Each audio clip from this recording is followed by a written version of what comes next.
ये जो भी बात कर रहा है, जो भी कह रहा है कि यार ये जो जो चीजें लेके आ रहा है, जो भी है मुझे नहीं पता, अगर वो अपनी जात की वजह से ये चीजें कर रहा है तो अल्लाह पाक उसको जलील करेगा, इज्जत तो नहीं मिलेगी।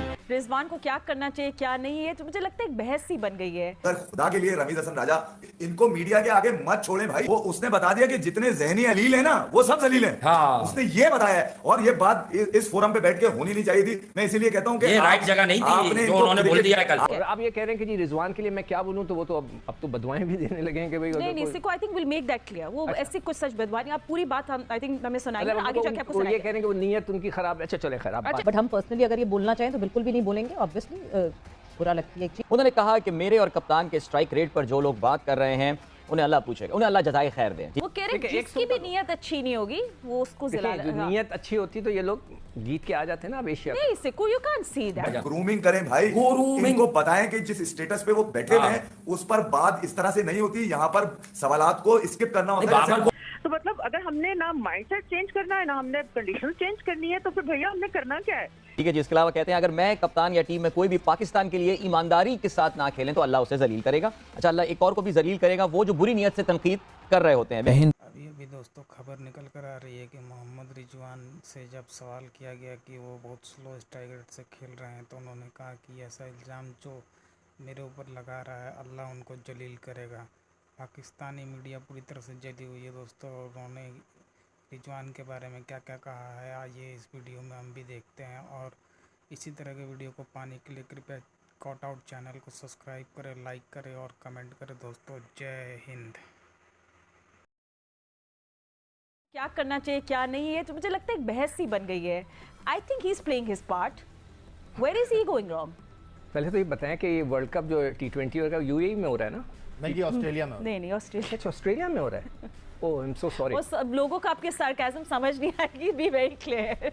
यार जो कल की पिच में ऐसी पिचेस नहीं मिलेंगी ऑस्ट्रेलिया। मैं हैरान और परेशान हूँ कि पूरा स्क्वायर देखें, स्क्वायर होता है जिसमें 17-18 विकेटें होती हैं और फिर जो इंटरनेशनल मैचेस होते हैं वो सेंटर ऑफ द पिच होते हैं।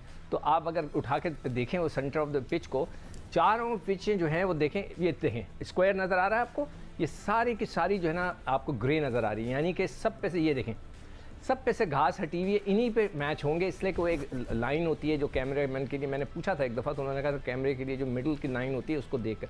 आप ऑस्ट्रेलिया खेलने जा रहे हैं, आपको क्या आप इन पिचों पे खेलेंगे जहाँ पे इतना बड़ा ब्रेक हो रहा है?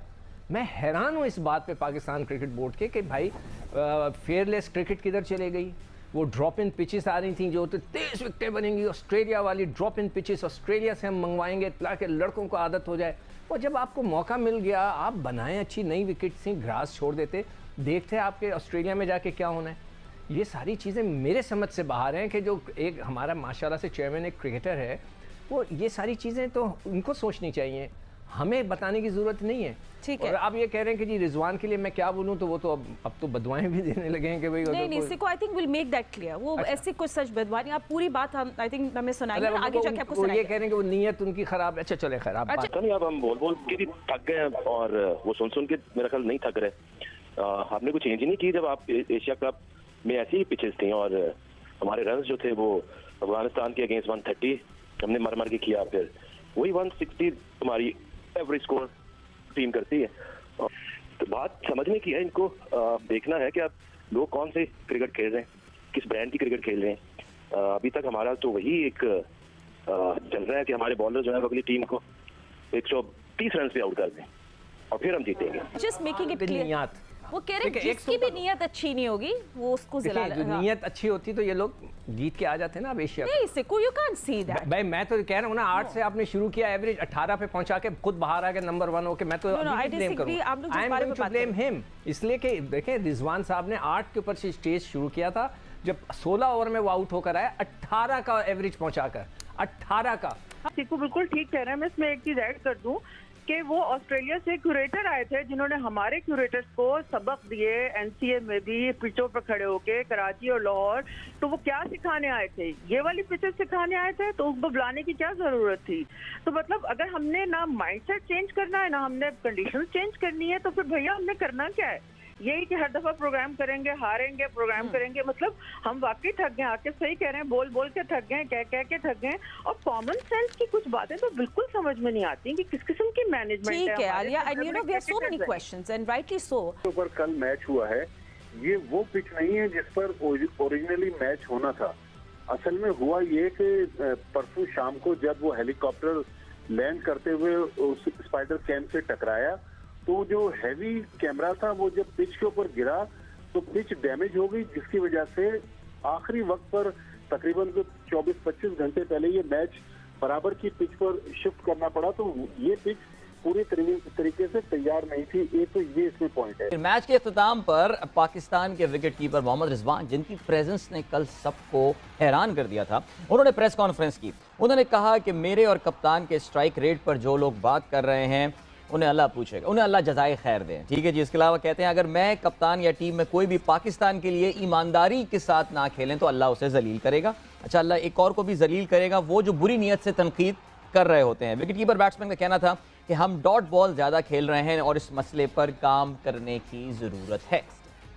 खैर, मतलब ये तो बहुत सारी बातें ऐसी हो गई कि अब इस नौयत तक बात आ गई है कि इस तरह के अल्फाज इस्तेमाल करने पड़े प्रेस कॉन्फ्रेंस में। सोच रहा हूँ रिजवान इज वेरी प्रिविलेज्ड कि he can use these words. कोई और यूज करता तो काफी शोर मचना था। वही तो मैं मतलब अभी ये पढ़ते हुए सोची थी कि are we privileged to use this word, but yes it is quote unquote, so yes we can then use it. But हम पर्सनली अगर ये बोलना चाहें तो बिल्कुल भी नहीं बोलेंगे। ऑब्वियसली बुरा लगती है। आप रिजवान के इंटरव्यू में बोले, लोग पूछ रहे हैं, आपने नहीं बोला उस पे कुछ। देखिए यार, इंतहाई जाहिलाना और जलीलाना बात जो है वो इंटरव्यू में की गई है। मैं ये कहता हूं कि इन खिलाड़ियों को ग्रूमिंग की शदीद जरूरत है यार। मैं रमीज हसन राजा को इससे पहले भी रिजवान के कुछ क्लिप्स भेज चुका हूं जो लाहौर में इन्होंने प्रेस कॉन्फ्रेंस करी थी। इनको मीडिया के आगे मत छोड़ें भाई। अब ये रिजवान ने जो अपनी खुन्नस निकाली है, ये इसको कहते हैं खुन्नस, यानी कि ये जमा करने वाला एक मैनेजमेंट जो अपने बयान से जाहिर कर रही है कि हम नए बच्चे को मौका देंगे। हम रिजवान को जो है वो यकीनन जहां पर जो है जनाब 3-4 मैचेस के लिए बिठाएंगे क्योंकि उनकी फिटनेस का भी इशू है, ये भी इशू है, वो भी इशू है। ये दुनिया को नजर आ रहा है। तुम रिजवान मतलब टीआरपी लेते हुए नजर आ रहे हैं, वो अटेंशन सीकर है यार, वो अटेंशन सीकर है। देख लो तुम मैचेस जाके एशिया कप के उसके। मैं इससे पहले से कहता आ रहा हूं कि ऐसा क्या होता है कि ये इतना ऐसा अजीब हो जाता है कि इससे विकेट कीपिंग नहीं होती और भाग के 30 रन बना रहा होता है। ये दुबई में जब एशिया कप खत्म हुआ तो दुबई एयरपोर्ट से जब इनकी वीडियो आई तो लंगड़ाते हुए आई, ठीक है। लाहौर उतरे तो लंगड़ाते हुए उतरे। मैच खेल रहे तो पूरा खेल रहे। कल भी वो यही बात कर रहे थे। असल में तो इनको हो गई है खुन्नस। ये तो ये तवक्को भी नहीं कर रहे थे कि इनके खिलाफ वो चरखी घूम चुकी है जिसका हम वेट कर रहे थे कि जब तुम गिराओगे तो हम संभालेंगे।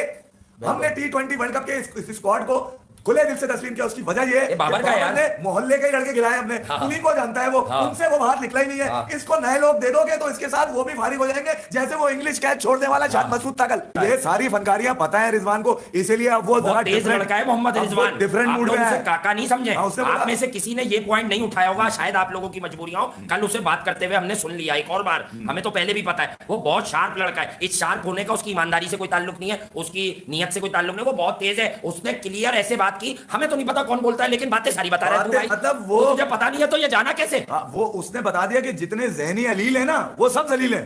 उसने ये बताया है और ये बात इस फोरम पे बैठ के होनी नहीं चाहिए थी। मैं इसीलिए कहता हूं कि ये राइट जगह नहीं थी जो उन्होंने बोल दिया है कल। आपने इनको क्रिकेट दी है, ठीक है, इनको इनके मिजाज के दे दिया आपने, ठीक है। उस फॉर्मेट में एक्सेल करेगा रिजवान, मगर खुदा के लिए रमीज हसन राजा के अलावा इसके बाद जो भी आए ग्रूमिंग करें भाई। इनको बताएं कि जिस स्टेटस पे वो बैठे हुए हैं उस पर बात इस तरह से नहीं होती। यहाँ पर सवालात को स्किप करना होता है। बाबर को आना चाहिए था। पहली बात, बाबर आजम हमारे कप्तान है, उनको आकर प्रेस कॉन्फ्रेंस में फेस करना चाहिए। उनका ये फिर फेल हो गए वो। यार भाई मैं तो आपको बता ही रहा हूँ, अब तो आप गिनते जाएं। आप अपने भंड छुपाने के लिए मीडिया पर आते हैं, जबकि आप जब मीडिया पर आते हैं तो आपको पता चलता है जो आप सोच कर आए वो पूछा ही नहीं जाएगा आपसे। राइट, ठीक है। आप कब तक छुपे रहे, आप उस वक्त तक छुपे रहे। एक तरफ वो कह रहे थे यार, ये सीधी बात, एक तरफ वो मैंने और आपने दोनों ने बेदार करना जो होता है ना वो सबसे बड़ा अमल होता है। बेदार करना यानी कि आपके अंदर का शऊर बेदार करना। हमने शऊर को बेदार किया। हमने ये नहीं कहा कि यार ये घंटे के जो है ना बिल्कुल ही लेट डाउन कर रहे हैं। हम ये कह रहे थे कि भाई जो दुनिया में जो लोग खेलते हैं वो इतना स्लो नहीं खेलते, वो ऐसे नहीं खेल रहे, वो टीम के लिए खेल रहे हैं। तो कभी वो मिस कर जाते हैं, कभी वो आउट हो जाते हैं। ये अपने लिए खेल रहे हैं। देखिए क्रिकेट दुनिया में एक ही तरह खेली जा रही है, ठीक है। आप चाहें तो अपनी तरह खेल लें बगैर हिले, जैसे बाबर खेलते हैं। वो हिलते ही नहीं, बोलते हैं जब तक मुझे जब मेरी जगह पे उसने कहा बाबर कह रहे हैं वो झूठ बोल रहा है, उसने तो मुझे कुछ भी नहीं कहा। अब रिजवान से होने क्या दुनिया को नहीं पता 6-7-8 महीने से कि ये लपाड़ू है, हाँ। लपाड़ू है। अल्लाह का शुक्र है मुझे सब आता है, मैं जब चाहूं जहां चाहूं खेल सकता हूं। नहीं, आपने उसने देखा ये जो बात की कि अगर हम हमारी नीयत बुरी है, मुल्क के लिए नहीं है, पाकिस्तान के लिए नहीं खेलते, अपने लिए खेलते हैं, तो अल्लाह हमें नहीं, जलील आपसे करेगा। मतलब और ये- वरना कहना वाला जो है यानी आकिब जावेद, वरना उसे जलील करेगा। बात ये है कि आप बैठे हुए हैं एक प्रेस कॉन्फ्रेंस में, प्रेजेंटेशन सेरेमनी में, नहीं, मैच के आकिब बाद आप जावेद- ये कैसे वर्ड्स इस्तेमाल कर रहे हैं? एजेंट आकिब देखिए वहां से आकिब जावेद ने तो की ही जलालत वाली बात थी। वजह ये है कि तुम जब तुम्हारा मफाद तुम्हें नजर आ बाबर रहा है- को ऐसे नहीं बोलना चाहिए था आकिब जावेद को। ये एक सच है। देखें, हम बाबर आजम की क्रिकेट पर आकिब उससे भी बहस तो- करते हैं। आकिब को भी तो अपना मफाद नजर आ रहा है, तो अब इसको कीड़ा काटा है ना ये बात करने का। भाई, अक्टूबर में आकिब जावेद कहते हैं Babar, Rizwan and Shaheen is better than Kohli, Pant and Bumrah. बताइए और मुझे। 8 महीने में कह रहे हैं कि हम तो बाबर को आउट ही नहीं करते थे।